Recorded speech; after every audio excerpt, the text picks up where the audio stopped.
Abra sua Bíblia, Mateus, capítulo 1, ou capítulo 21, verso 33, do 33 ao 40. Mateus 21, do 33 ao 40. Eu ontem participei de uma conferência bem interessante. Peruanos, chilenos, venezuelanos, cubanos, porto-riquenhos, equatorianos, certo? Foi uma conferência em Curitiba bem interessante. E esta foi uma reflexão que eu fiz junto com aquele povo e que eu acho interessante nós darmos uma olhada, vendo tantas nações, como eu vi ontem, expondo o reino de Deus. Mateus 21, do 33 ao 40. Atentai noutra parábola.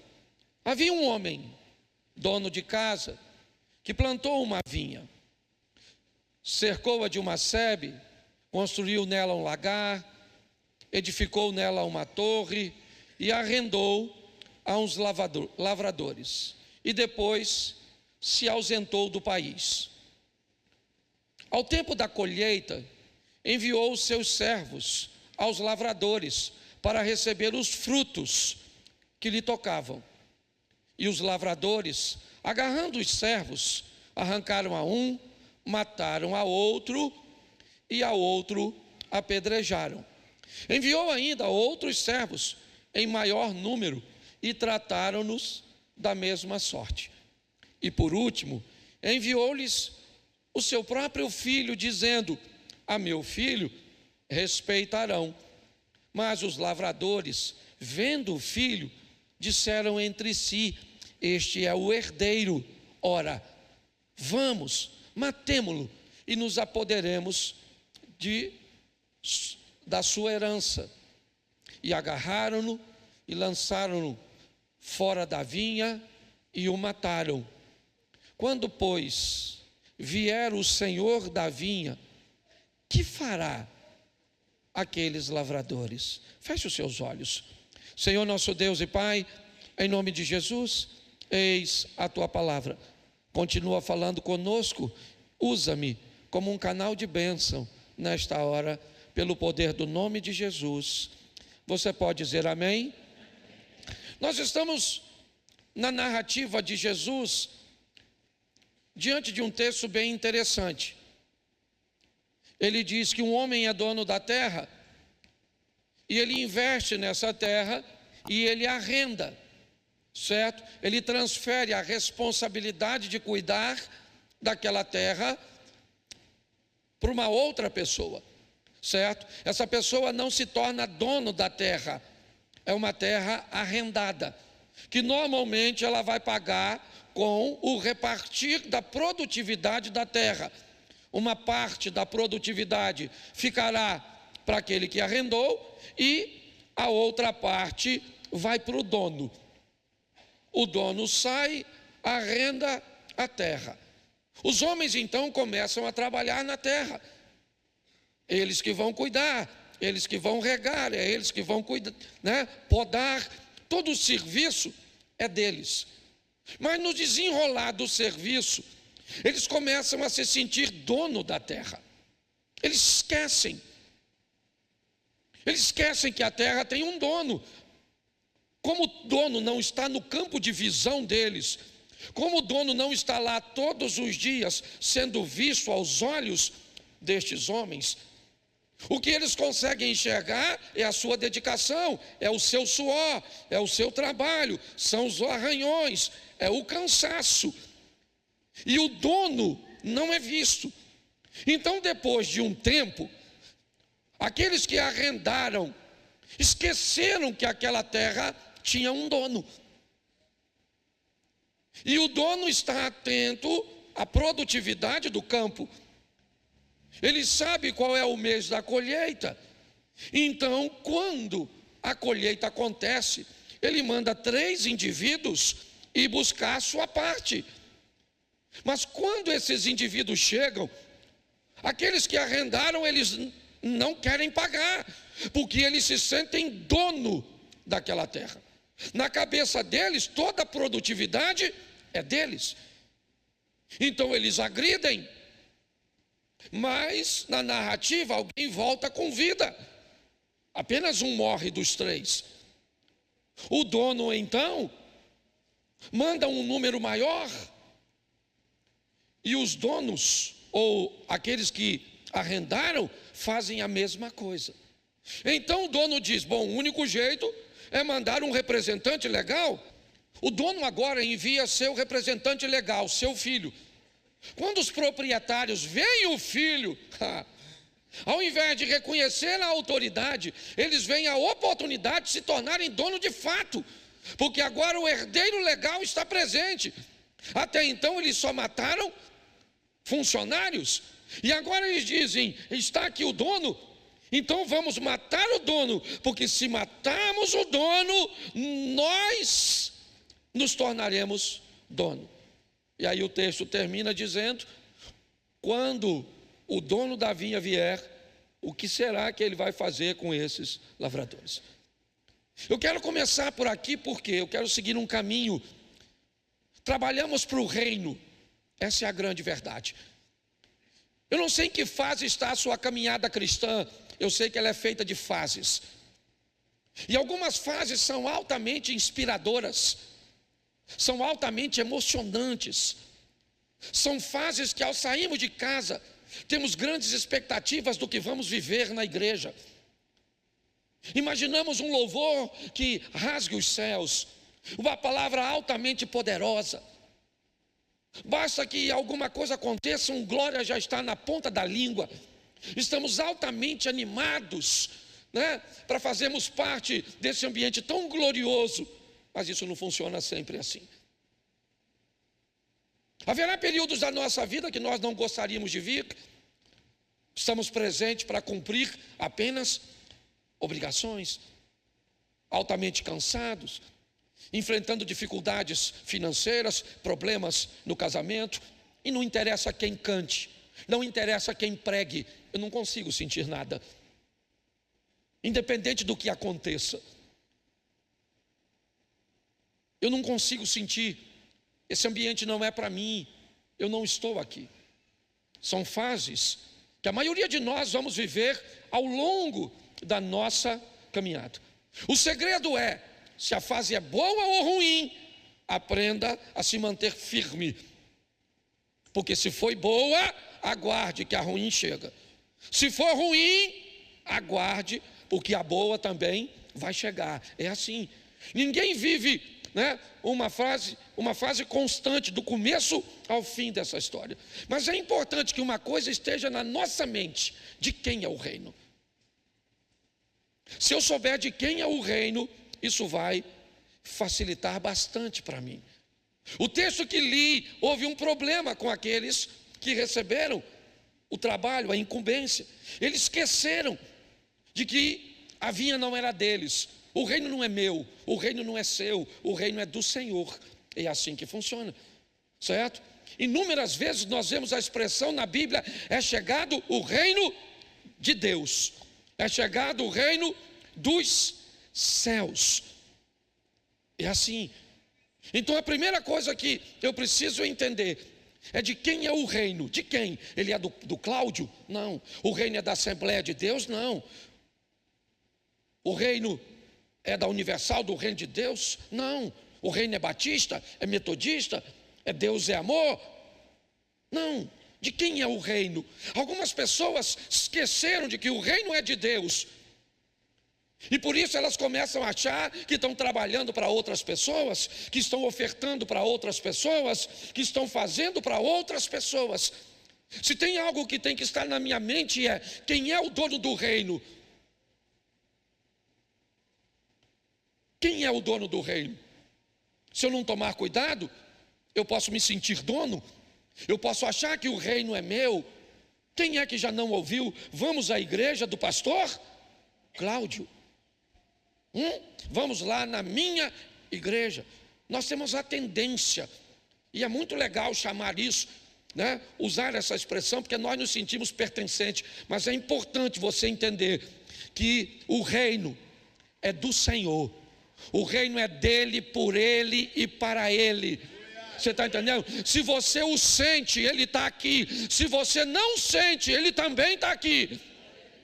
Se milagres estão acontecendo, Ele aqui está. Se milagres não estão acontecendo, Ele também está. Porque Ele disse: estarei convosco todos os dias.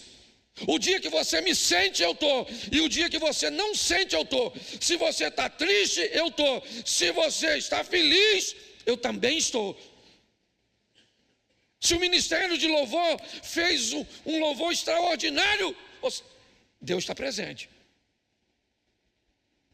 Porque se o pecado de um, e se a deficiência de um, se a imperfeição de um tirar Deus de nós, nós estaríamos, ou da nossa presença, nós estaríamos mortos. O que Satanás precisa é só de uma pequena autorização para ceifar a nossa vida. Então a primeira coisa que eu preciso entender é de quem o reino é dele. Por isso que eu digo, você vai servir aqui, talvez um dia não fique mais legal para você aqui, como já não ficou legal para você em outro local e você veio para cá, beleza? Você faz parte do mesmo reino, porém trocou de agência, mas você sabe de quem é o reino. O reino é do Senhor e pronto, certo? Então é a primeira coisa que precisa estar na minha mente. De quem é o reino? O reino é de, repito, o reino é de Deus. De novo, o reino é de Deus. Quando João chega trazendo a pregação do Evangelho, certo? Ele diz: arrependei-vos e convertei-vos, porque é chegado o reino de Deus, o reino dos céus. Então, se você pensa que você vai fazer as coisas para mim ou para o projeto recomeçar, é só uma questão de tempo até você não conseguir fazer mais. Porque em algum momento eu posso não reconhecer.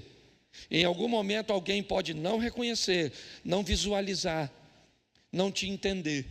E se você não souber de quem é o reino, provavelmente isso vai te afetar de uma forma tão grande que pode fazer desanimar.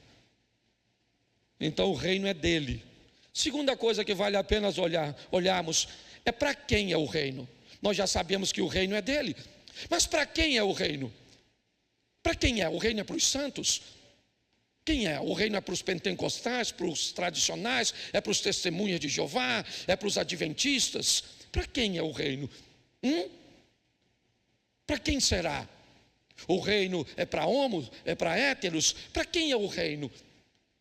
Será que eu sei de fato? Eu já sei que o reino é dele, mas para quem o reino é? Vale a pena olharmos isso, né? Eu montei uma sequência para ficar fácil de entender. João 1:11, coloca aí por favor, João capítulo 1, verso 11, para que todos possam ler. João 1:11. Isso. Veio para o que era seu, mas os seus não o receberam. Verso 12. Mas a todos quanto o receberam, deu-lhes o poder de serem feitos filhos de Deus, a saber, aos que creem no seu nome. Para quem é o reino? Para todos. O reino de Deus, o reino é de Deus. No meu reino talvez algumas pessoas não entrariam, certo? No reino de alguns talvez não houvesse espaço para algumas pessoas, mas no dele não. A todos quanto o receberam, deu-lhes o poder de serem feitos filhos de Deus. Então o reino é para todos. Se todos vão entrar, aí é outra história, tá certo? Mas é importante entender que o reino de Deus é para todos, todos, homicidas, mentirosos, promíscuos, adúlteros. O reino é para todo mundo, tá certo? Então essa é a proposta do reino. Por isso Jesus pega judeus para falar para judeus, uma samaritana para mudar Samaria, um endemoniado liberto para mudar Decápolis, o apóstolo Paulo para invadir o sul da Europa, certo? Com a palavra de Deus. Por quê? Porque o reino de Deus é para todos. Então eu preciso entender Nunca dê ninguém como perdido. O que a pessoa precisa é ser alcançada pela palavra de Deus e pelo poder da transformação. Então o reino de Deus é para todos, todos, todos, todos. Já sabemos que ele é de Deus e ele é para todos. Terceira coisa que eu preciso saber, repita comigo: o reino de Deus é maior do que eu. Isso tem que ficar claro. O reino é maior do que eu. Tem dia que eu não quero pregar, tem dia que eles não querem cantar, tem dia que o outro não quer orar, tem dia que você não quer vir. Tem dia. Eu não venho aqui quando eu quero. Não. Não é simples assim. Porque o reino é maior do que eu. Certo? Eu não oferto só quando sobra. Eu não dizimo só quando sobra. Não, não é isso.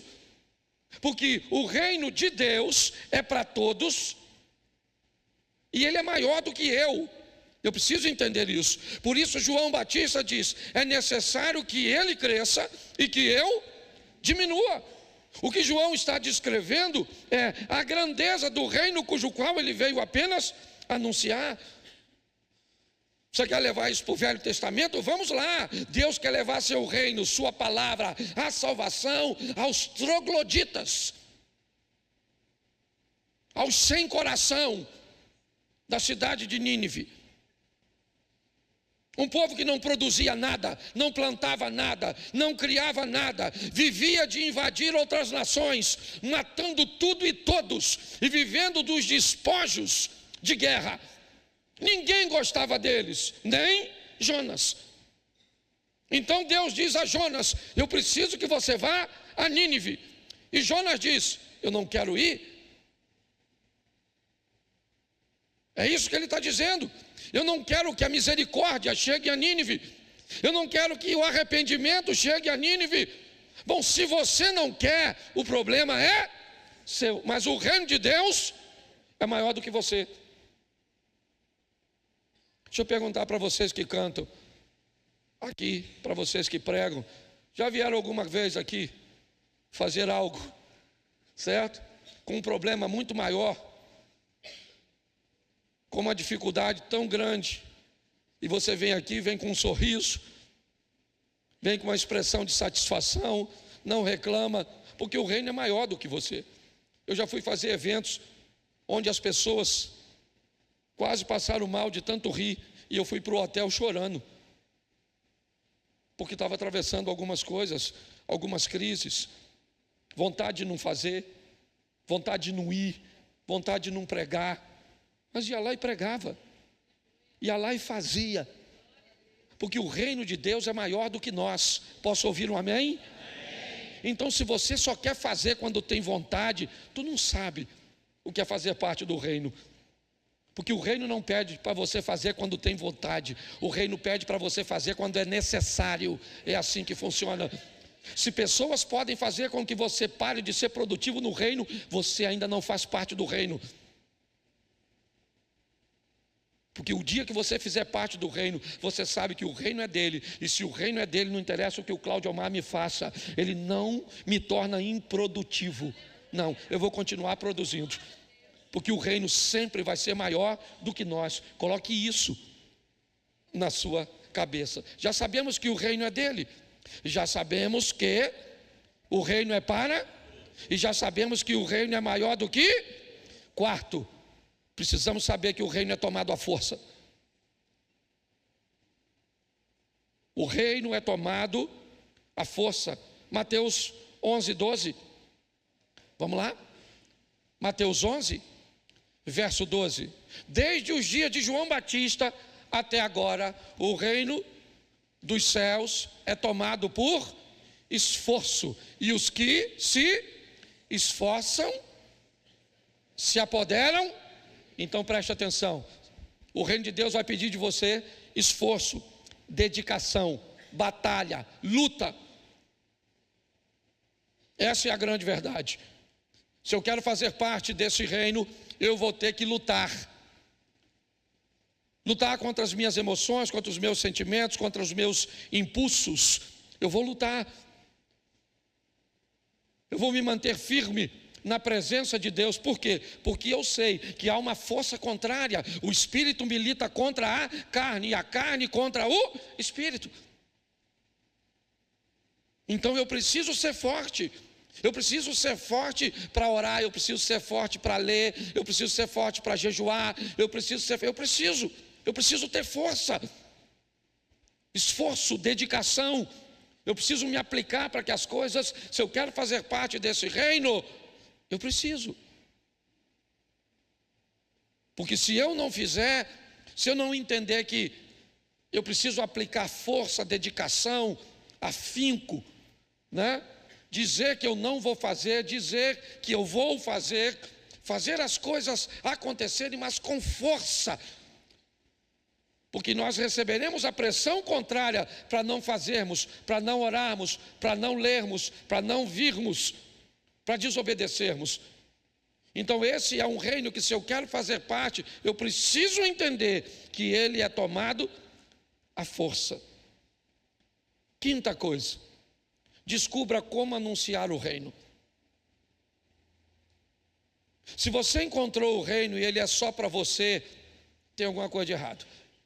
Aquele que tentar salvar sua vida irá perdê-la, mas aquele que perder sua vida por amor a muitos, né, este vai ganhá-la. Então preste atenção. Eu preciso saber como anunciar o reino. Nós estamos vivendo um tempo onde pessoas descobriram como dizer coisas erradas da maneira certa.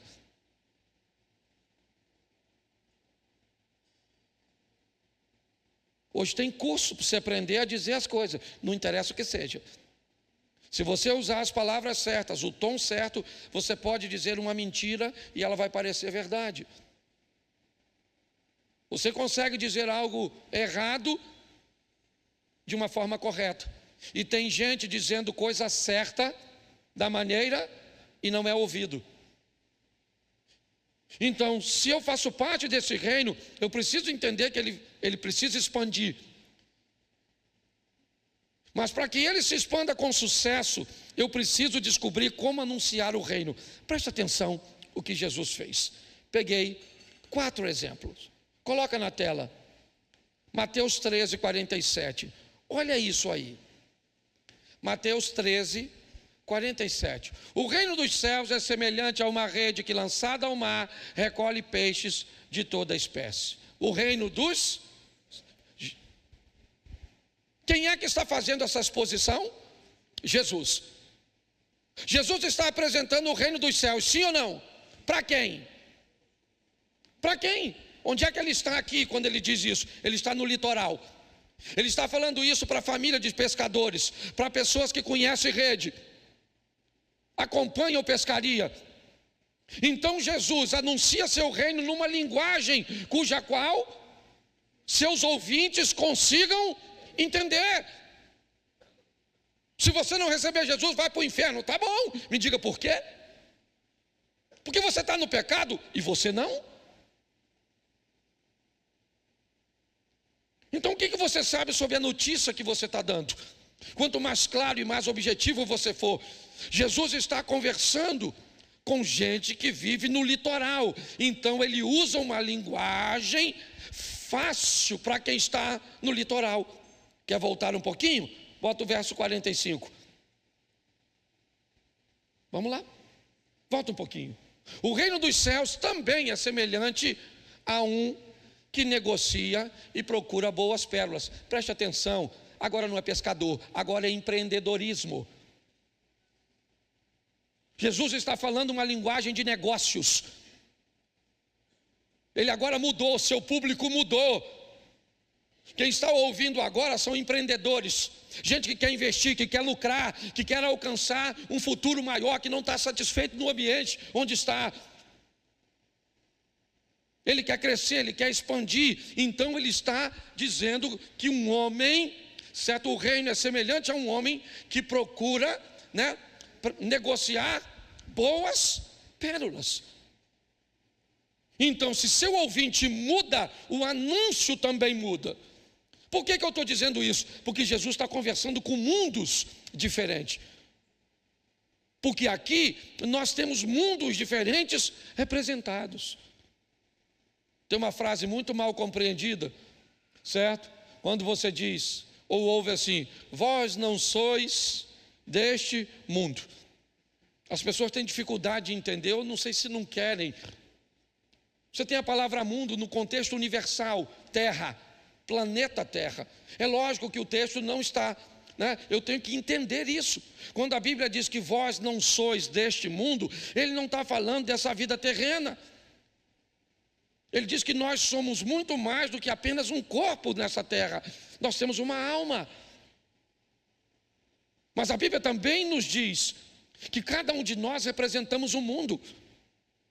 Quando esse culto acabar, você vai para o seu mundo, eu vou para o meu. É isso. Para mudarmos o nosso mundo. Por isso Jesus está usando linguagens diferentes. Eu não sei qual é a linguagem do seu mundo. Você é adolescente? Você é jovem? Onde é que você está? Você é um empreendedor? Quem é você? Certo? Você tem crianças em casa? Eu não sei. Mas você precisa divulgar o reino. E ele está mudando. Note que do pescador, ele muda para o empreendedor. Vamos lá? Lucas, capítulo 13, verso 19. Está aí? Lucas 13, 19.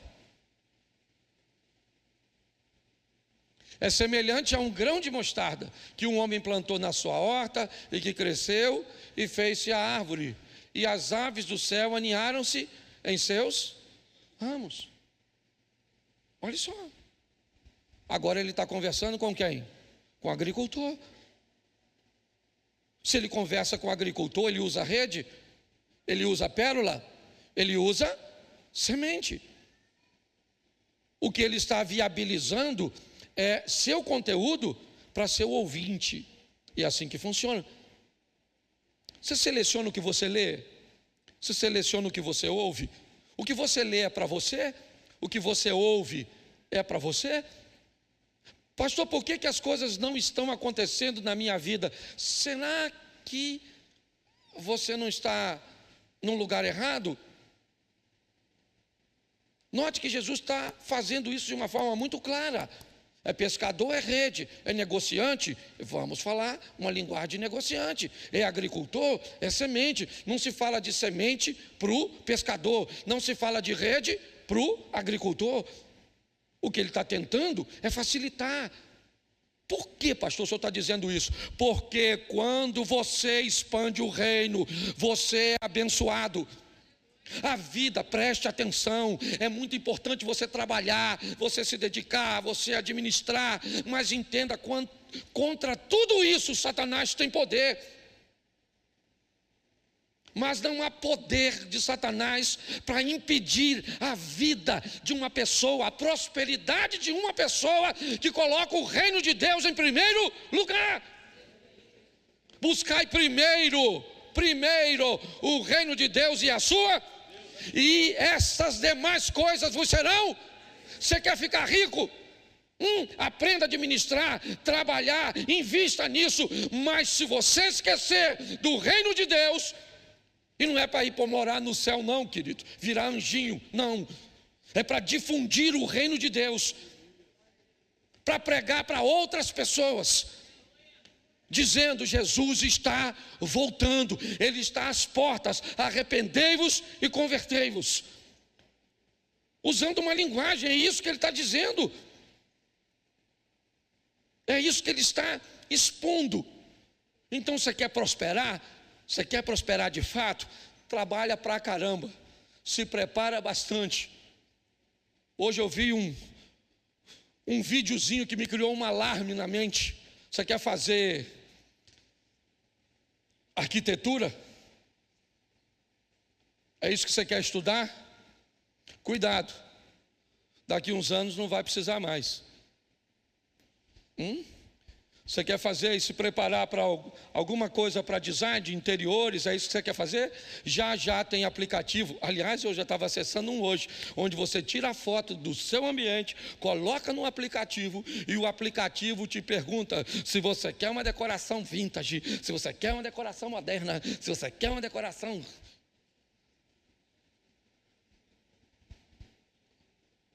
O mundo está mudando. Nós precisamos entender isso. 13, 21. Bota o 21. Olha que coisa. É semelhante ao fermento que uma mulher tomou e escondeu em 3 medidas de farinha, até ficar tudo levedado. Agora não é agricultor, não é pescador, não é empreendedor. Agora é uma dona de casa, que Jesus está dizendo. E ele, para uma dona de casa, ele diz o fermento que ela está fazendo, um pão. O que ele está dizendo, o que ele está me mostrando e mostrando a você, que para cada ambiente, certo, existe uma linguagem. Você precisa saber com quem você está conversando. Entendeu? Porque senão, você não vai ser ouvido. Então descubra qual a idade de seu filho, com quem ele anda, que tipo de palavra ele usa. Eu lembro, há anos atrás, eu fui assistir uma palestra do Haggai, Instituto Haggai. E aí foi bem legal. Não sei se você lembra, Abner. Eu agora esqueci o nome do palestrante, mas ele contou a história, usou um nome, eu vou usar aqui um nome fictício. Ele disse: o José se converteu e José então foi fazer o seminário. E José então teve um chamado missionário. E ele sentiu nitidamente que seu chamado missionário era para pregar o evangelho para muçulmanos num bairro da Inglaterra. E aí então, ele estava dando essa palestra para um grupo de pastores, o palestrante, e aí ele disse: vocês que são pastores agora vão dar uma dica do que o José precisa fazer para ter êxito na comunidade muçulmana. Aí ele estava com um quadro assim, né? E os pastores começaram, ele começou a estimular os pastores e perguntou: o que vocês acham? Aí ele disse: vocês acham que ele deveria aprender a falar a língua? Aí o pessoal: falar a língua. Ele escreveu: falar a língua. Você acha que ele deveria frequentar os ambientes que eles frequentavam? Aí, frequentar os ambientes. Você acha que ele deve comer a comida deles? Comida. Usar uma roupa parecida? Roupa. E foi colocando aquela lista. E no final ele diz: pois é, vocês estão dando uma dica para o José evangelizar os muçulmanos, mas vamos adaptar isso para a igreja. Você quer evangelizar os adolescentes, falar o idioma dos adolescentes, comer a comida dos adolescentes, usar a roupa dos adolescentes. Você consegue entender? O reino precisa expandir. Agora, você está conversando com as pessoas? Você sabe com quem você fala? Pare e pense. É só para você voltar para casa, para o seu mundo. É assim que funciona. Entendeu? Às vezes, quando você vai visitar a mamãe, a linguagem é uma. A irmã, a linguagem é outra. A vizinha, a linguagem é outra. Seu filho, a linguagem é outra. Nós precisamos saber com quem nós estamos conversando, para que o reino de Deus se expanda. Sexto, já estou terminando, certo? Mateus capítulo 6, verso 10. O reino que é pregado tem que ser para hoje, não é para amanhã. Deixa eu voltar aqui para recapitular, para você entender. Vamos lá? O reino é de quem? Ele é de? O reino é para quem? Ele é para? O reino não é maior do que quem? O reino é maior do que eu. O reino é tomado a? Descubra como anunciar o? E agora, um reino para hoje. O reino que pregamos não é para amanhã. Lucas 12, verso 20. Lucas 12, 20.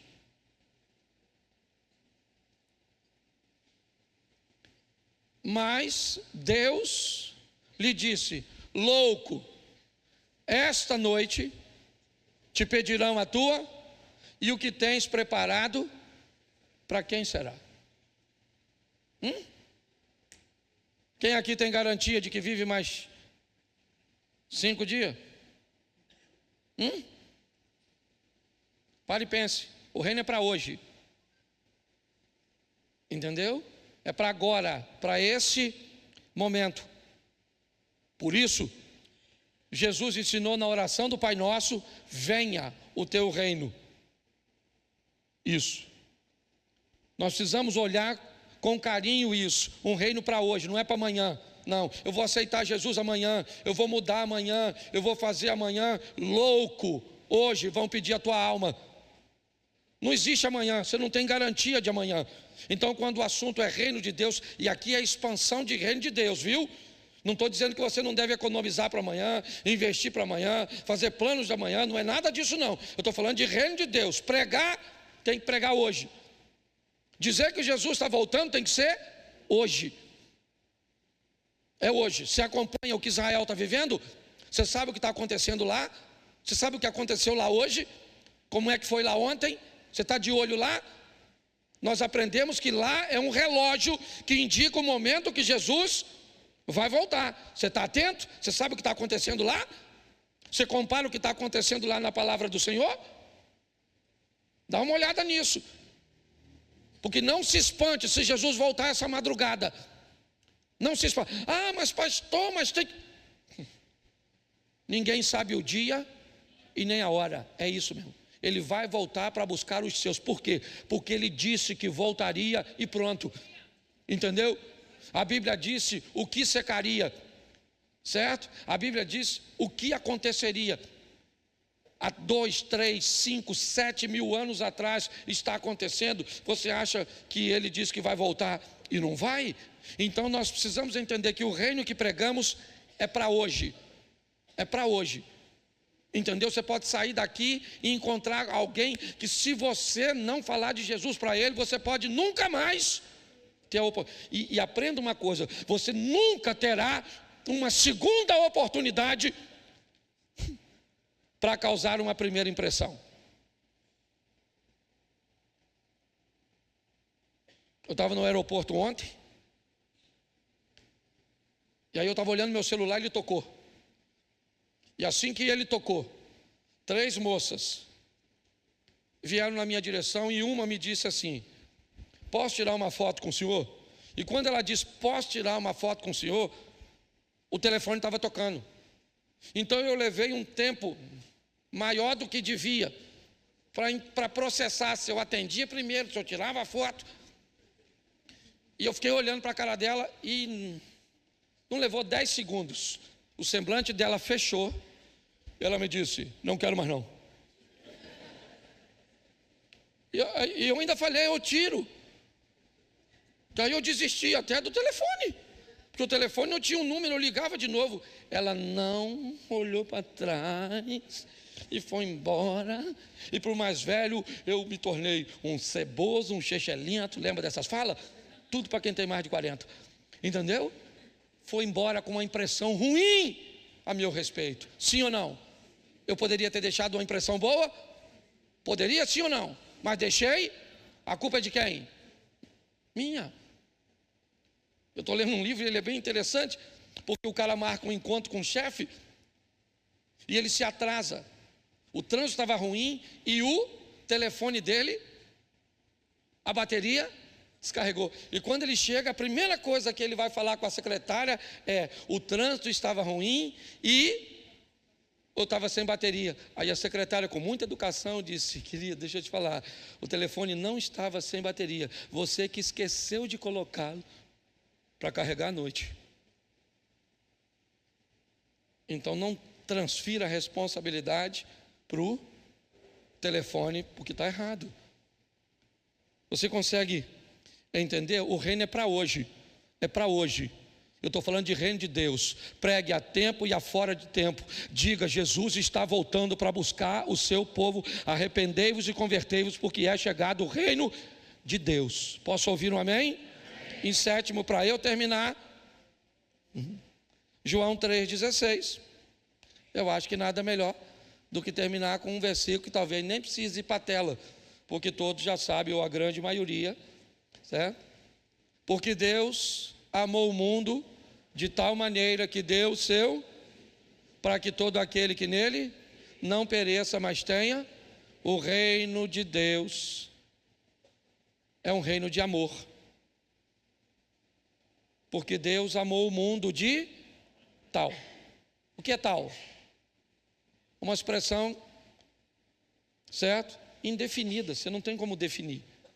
Deus amou o mundo muito, bastante, amou pra caramba, amou, não tinha uma forma de medir.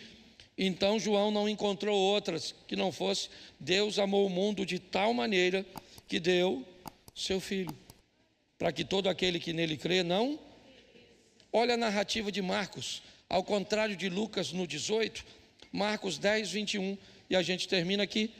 Olha só, Lucas não narra o texto assim, mas Marcos narrou. E Jesus, fitando-o, o amou e disse. Essa é a história do jovem rico. Aqui Marcos faz questão de dizer que quando Jesus olha para ele, a primeira coisa que Jesus faz é demonstrar seu amor. Eu preciso saber que o reino é dele. Eu preciso saber que o reino é para todos. Eu preciso entender essa dinâmica, porque senão eu vou ter problemas. Repito e oro aqui com todos vocês. O reino é de Deus, ok? De Deus, nunca confunda isso. O reino é para todos. Se você gosta do Lula ou não, o reino é para ele.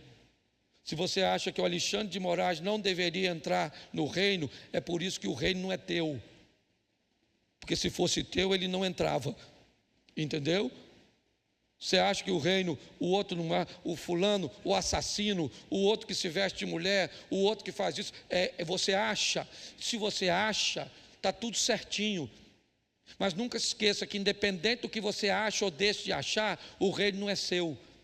O reino é dele e o reino é para todos, porque a todos quanto receberam, deu-lhes o poder de serem feitos filhos de Deus. O reino é maior do que nós. Então pode chorar, pode espernear, pode não entender, pode ficar cansadinho, pode não querer vir, pode não querer orar, pode não estar sentindo nada, está tudo certo, mas faça parte do reino. É assim que funciona, porque o reino é maior que você. Está certo? É assim que funciona. O reino é tomado à força. Então não tem essa história de que eu não consigo, eu não sei o quê, tem que ser forte. E pronto. Descubra como anunciar esse reino, porque senão não tem prosperidade para você. O reino não é para amanhã, é para hoje, e o reino é o reino do amor. Então aprenda como lidar com pessoas, porque se você não souber lidar com gente, você não vai aprender a viver o reino do amor. Não adianta. Entendeu? Não queira se relacionar. Eu estou cansado de falar isso aqui, vou falar mais uma vez. Não queira se relacionar com todo mundo. Não queira ser amiguinho de todo mundo. Não queira levar todo mundo para a sua casa. Não empreste dinheiro para todo mundo. Não conte segredo para todo mundo. Não faça as coisas com todo mundo, porque o mundo inteiro não consegue caber na sua vida. Existe um grupo de pessoas separado para caber na sua vida. Se você hoje não leva ninguém na sua casa, eu sei o que você fez ontem. Levou todo mundo. Se você hoje não conta segredo para ninguém, eu sei o que você fez ontem. Contou para quem não devia. Se hoje você não ajuda mais ninguém, eu sei o que você fez ontem. Ajudou alguém abusivo. Se hoje você não confia, eu sei o que você fez ontem. Se hoje você não quer trabalhar na igreja, eu sei o que você fez ontem. Eu sei o quanto você trabalhou e se dedicou ontem. É fácil.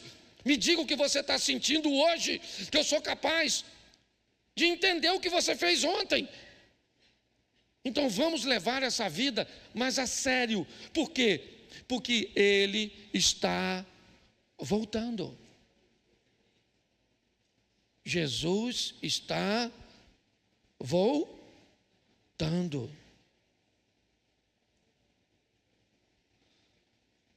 Parábola dos semeadores, ou do semeador.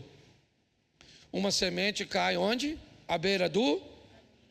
A outra cai no meio das? A outra cai no meio dos? E a outra cai em terra?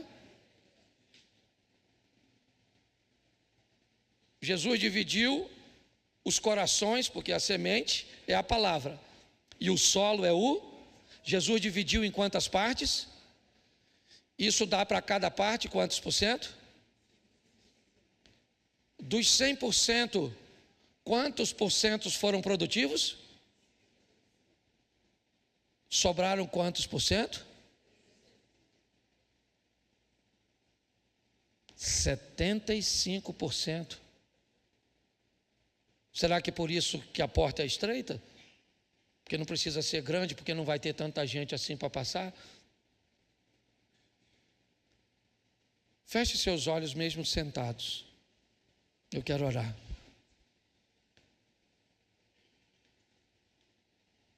Senhor nosso Deus e Pai soberano, toma nossa mente em Tuas mãos. É muito comum, depois de um período intenso de participação, de atividades e de serviço, eu perder um pouco a visão correta e achar às vezes que eu sou dono do paraíso, como achou Adão e Eva. Eu sou dono da propriedade, como acharam. Eu sou dono da igreja. Eu sou dono desse cargo. Eu sou dono dessa cadeira, Senhor. Essa cadeira é minha, eu sento nela todo culto. Nos tornamos e nos sentimos donos, Senhor, desde as coisas mais pequenas ou menores, até aquelas relevantes, e nos esquecemos de que tudo pertence ao Senhor. Que tenhamos o entendimento que aqueles que estão no bar, que aquelas pessoas que estão vestidas ou nuas, sóbrias ou dopadas, cheirosas ou com um cheiro ruim, com dinheiro ou sem dinheiro, de carro, a pés, todas elas devem pertencer ao Teu reino. Ajuda-nos, ó Deus, a entendermos isso.